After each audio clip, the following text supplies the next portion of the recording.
Welcome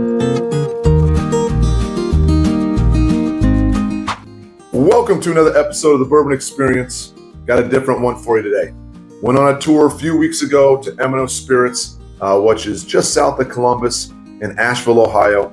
And it's a diamond in the rough. I'll tell you that right now. A small distillery that is producing some really good bourbon, some vodka, some whiskey. I'm a bourbon guy, so for me, the bourbon is forget about it. Forget about it.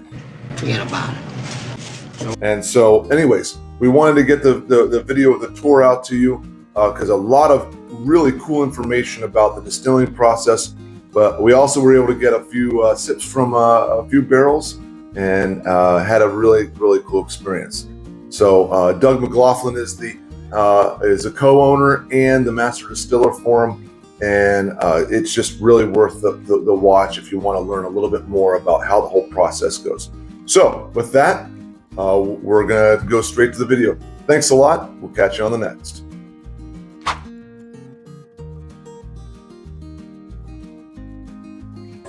They make it from scratch right here using local grains. No kidding. Yeah, That's awesome. Because I know a lot of startups will pull from from Indiana and the stuff MGP like that. stuff. The MGP stuff, which and they get into trouble doing that because then they can't match the flavors that they're getting with that stuff, and then all of a sudden there's a discrepancy in the bottles, and then all of a sudden nobody's going to pick up the bottles anymore. right, yeah, that's what. And I decided early that we weren't going to do that. We were just going to stick with our stuff. Yeah. And if we could, that's the only way to stay relevant. Is if you make your own If you stuff. start doing your own stuff, Yeah. right? So, yeah.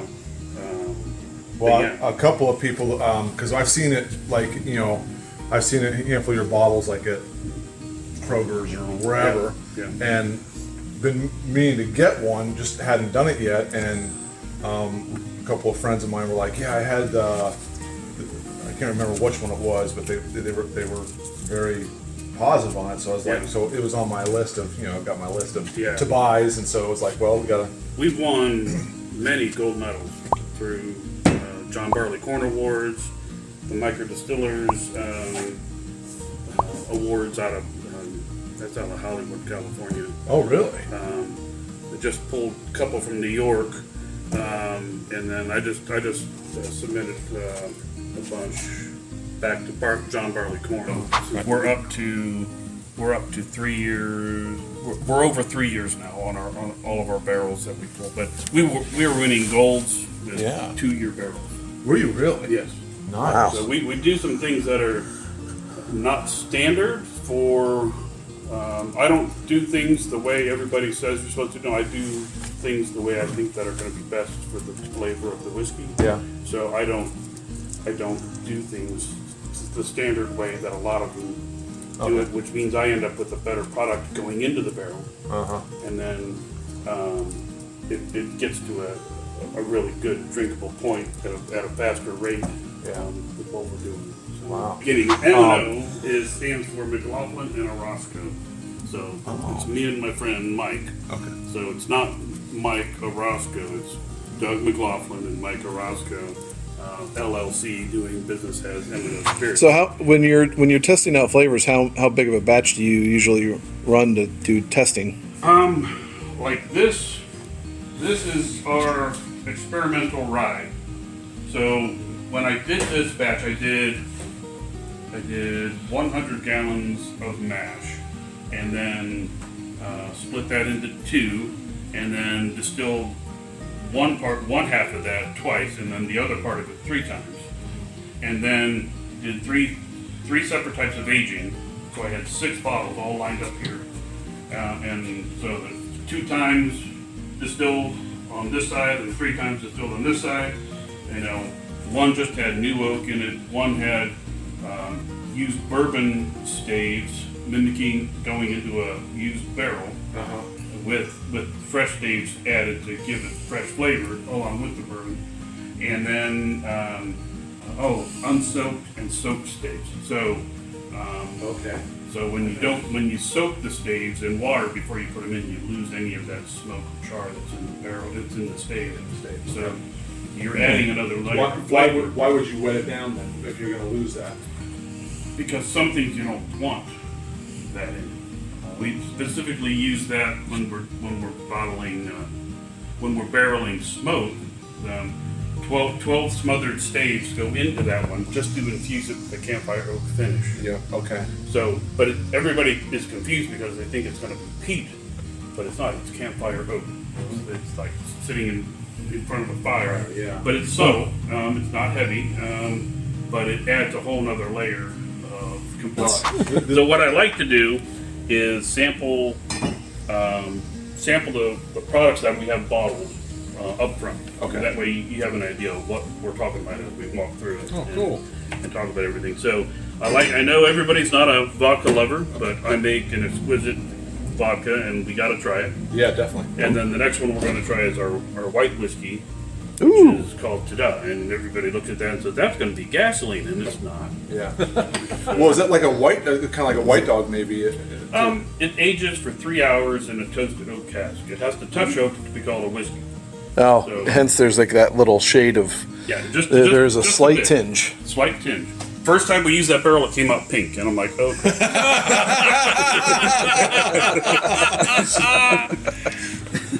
Because that's when you get all the really good stuff out of the rose. The first time you fill it up. Yeah. But we have one barrel that whiskey you're allowed to reuse the barrel. So we have one barrel that we just reuse every time when we age that. But we're going to start with our potato vodka. Okay. This is the one product that we use neutral grade spirits for, but we pot distill it to get rid of the stuff that all the other vodkas have that make it really nasty. So most vodkas have a medicinal smell. It smells like rubbing alcohol. And most vodkas have a finish that is just unpleasant. It just turns on you and it's like, what just happened? Yep. So what I do is when I'm pot distilling this, is I do heads, hearts, and tails cuts on my run of neutral grain spirits. Now, granted, it goes into the still at 192. It's like ship fuel. Yeah. And so now we're going to heat it up. So yeah, that's fun. Yeah, right. So it's coming off the still at 194 at that point. Okay. No one has a problem with that. But I do a heads cut. It's not big, but we're just doing that front foreshot to get rid of that medicinal nose. But my tails are about less than 1 gallon at the very end, but I cut that off so that we're not putting that bad water back into it, which gives you the off finish. So. So in a sense, you're taking the hit from the standpoint of production, overall production, for quality. Quality over quantity is what you're like I said, I'm doing what I think is best for the whiskey and vodka that we make. Yeah. So first thing I want you to do, though, is I want you to get a nose on it. Okay. I mean, they're just.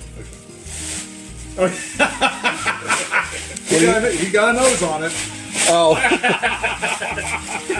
You're not supposed to stick your nose in it. Oh, is that right? That's the hard way. I said across her nose, not up it.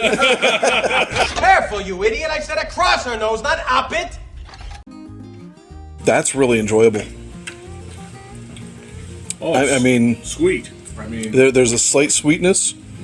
It's clean. Clean. I mean, that's a really nice finish. Most vodkas you're mixing to cover up the taste of the vodka because you don't really taste the vodka. Our vodka actually makes your drink better because you're adding something that's not killing whatever else you're adding, but it's making the drink better. Well, it's like, and this is not to bash what Middle West does, but their vodka is not very good in my opinion. And again, I'm not a vodka guy anyway, so you can take my opinion for what it's worth. But there's a. You said you use yours is a potato mash, right? It's potato GNS or Nutri-Grain spirits made from potatoes. Okay. So, Yeah, because I think they're strictly a wheated Yeah. vodka. Yeah. You know, and I think that wheated element kind of adds some sweetness that I guess is not agreeable for me anyway. Yeah. But- and this is kind of, with the potato, you get kind of the earthiness, but a little bit of the sweetness from the ethanol. Yeah. And you end up with just a really good mixture. Yeah, that's We've already talked about this a little bit, is our M&O Spirits Tada white whiskey. It's made from red wheat and malted barley. So it's very different. So we use the red wheat to get our starches out, and then we use the malt to convert those starches into sugars, and then we distill it 4 times. So the wheat makes it sweet, along with the ethyl alcohol, and then the 4 times pot distilling makes it really smooth. So it's coming off the still at 184 proof on the 4th run. It's really, but like I said, we pot distill everything. We don't do reflux or refractoring or any of that stuff. So we're sending all the flavor up, over, and down, and collecting it all. So we're collecting all the flavors, not just pieces, parts. There's one valve here, one valve there. yeah. We're getting all of it. So so the way we ferment here at M&O, we ferment for a long time compared to everybody else. We ferment for 12 to 14 days minimum. Okay. Most everybody else is a 3-day ferment and Right. 4 days, and then they're off to the races because they got another 1,000 gallons right behind it that has to go right in. So, but by doing that, we allow the yeast to go into all of its stages. We've got the active phase, the working phase where it's making all the ethyl alcohol. Then we got the lag phase where everything just falls to the bottom and it starts churning up all these fruit esters.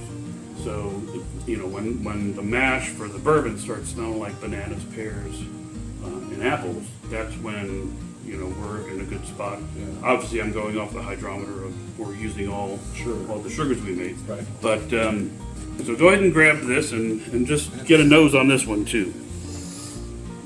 Yeah, what's your nose there on the stud? Yeah. So. Oh, and yeah. That's a. So sometimes with whiskeys, you get more just an alcohol, just in it, okay, like Jack Daniels or whatever it is. Yeah. This is different. I'm definitely getting that weedy sweetness Yeah. out of this. There's definitely. Yeah. Kind of like a breakfast cereal kind of thing. Not like those sweetened crap, but it just there's a good kind of slightly sugared kind of Wheaties type of aroma to it.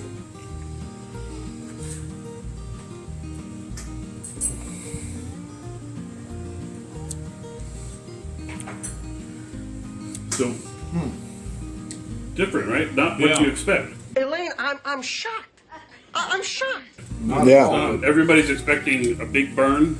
This is bottled at 90 proof, so it's a full whiskey proof. And everybody thinks it's going to be gasoline or burn really bad or have no flavor, but you get that fruit on the finish, and you get just a lot of good, smooth flavors. But what we've created is a whiskey that makes really refreshing summer drinks, which is very unusual for a whiskey. So this you can drink this neat or drink it on the rocks with a twist or whatever, however you want to drink it, but it mixes great with anything citrus. This is really... And it's unique, too. And that's probably... Yeah. So would you say that uniqueness, and you probably mentioned it before, but was that uniqueness from, do you think, the red wheat, or is it from distilling it 4 times? Or both? It's a both thing. Is it both? Yeah, and the fact that we pot distill it, and we're not just taking a piece here, a piece here, and a piece here. We're taking all of the flavors and combining them together. So that's where we get the richness of our bourbons, is because we're not cherry picking. Well, we'll take something at 160. We'll take something at 140. We'll take something at 90 with valves on the 40-foot still. You know what I mean? And then that's our blend. Well, you're leaving out all those other flavors as things are distilled off the still. you can taste the beginning and taste something completely different than you do in the middle or at the end of the run. Okay. Yeah, so you kind of just by combining everything, you get the full flavor of everything that's going on that went into the mash. So I was always wondering, like, and that's my, I'm still a rookie at all this, but I didn't realize, like, when we went to Angel's Envy, and they showed us their pot, they're not their pot still. Their column still. Their column, and then you saw these different levels. I'm like, okay, well, what's the different levels for? I didn't realize Yeah, I didn't either. that they were The draw point. that they were. yeah, Yeah. you could create a blend from each one of those column pieces have a valve on them. So you can then open up valves here, and then you can create separate blends. Right. So that's why, like, when you got the 4 mash bills at Buffalo Trace, but you've got all these different kinds of blends that they're doing, they're pulling them off in different sections and then putting them in a barrel. So Blanton's is these sections, okay. then they go into a barrel in Warehouse H. That's and why then everything off the same build tastes different. yeah. Yeah. So that's interesting. I mean, because that's what I always figured that it was you put it all in a barrel, and then it just depends on what level and which rick house you put it in, which I'm sure has an impact on it. But it's what you're saying is it's more of where they draw it from in the column. The flavor, how much oak you get out of it depends on where you put it in the brick house. Because if you put something in a rick house high up and it's always hot, then you're going to pick up a lot of tannins, a lot of oak flavors, a lot of dryness from that oak because of the height that it was in. Like all of what's the really expensive stuff they make at Buffalo Trace? Oh, Pappy. Pappy. Yeah. Those are all aged in the bottom or below ground. So it's staying at 65, 67 degrees. So it's a slower process. Less evaporation. And that's how they kind of get away with going so long in an oak barrel, a new oak barrel. So the next one we're going to talk about is we are in Pickaway County. Yeah. What is just south of us? And Yeah. next week. The pumpkin spice holiday experience. But Yeah. I knew everybody was going to say, "Oh, no, thank you." So the way I designed this to drink like a whiskey, finish with the pumpkin spice. So what we do is we just start with our bourbon mash grains. It's a 4-grain mash bill, and then along with those grains, then we add pumpkin puree into the mash tun. Excuse me, what? For 200-gallon mash, 108 pounds of pumpkin goes into it. It's a lot of pumpkins, but that pumpkin puree just melts into the wash and turns into part of the liquid, the water. And then we cook it. We pull the starches out of the grains, and then we convert those with the barley, and then we ferment it, and then we pot distill it twice. So I was going to ask, and you answered my question: is that artificially flavored? Like and that's No, not. everything's It's natural. not. It's all. And it's I'm curious. And it's really important to notice that this has no association with the trendy Starbucks garbage. Yeah. And that's everybody thinks it's going to taste like a pumpkin syrup that you get at Starbucks that Yeah. you add in your drink, and everybody thinks, "Oh, that'd be good in my coffee." No. Stop it. It's good in a glass, folks. Yeah. Now this will be interesting because I am not a squash guy. Yeah. In general, period, across the board. So this I will like be the interesting. pumpkin spice. I'm looking for but see, when I saw that on the shelf before, and I thought, and I'm very much an anti. Okay, I don't want the artificially flavored bourbons, things like that. So to be very honest with you, that's what my first thought was. And I'm glad it's not. Yeah, because you can buy a bottle of pumpkin flavoring that you could add into this. Yeah. But no, that's not the way I roll. So that's cool. So when this goes into a new oak barrel, we add 2 satchels of pumpkin spice, like in a big coffee filter. Then I twist time with a piece of copper, and they drop in there, and they stay in there the whole time while it's aging. So we're picking up the cinnamon, the nutmeg, and the ginger spices off of those 2. I wouldn't have thought that it would have been the entire time that you have it in the barrel, because normally that stuff, like if I'm doing any brewing, like with beer or with meat or something, it's you leave it in there and about a week or two after you pull it out because it can just overtake. But so you're saying the whole time. We just leave it the whole time. Yeah. Wow. And so the quantity of it is important because it reaches a point of saturation where it's not going to pull anything else, and then we just leave it in there. It's not worth fishing out of the barrel. So we just leave it, so it stays in there. So best thing to do. This is barrel 3. Now that we're into the aged products, everything we do is single barrel. Oh. So this is barrel 3.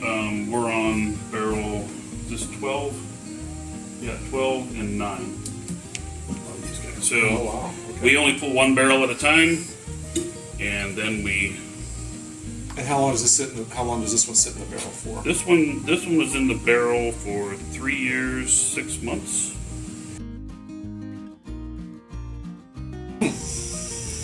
So, Oh, I like Wow.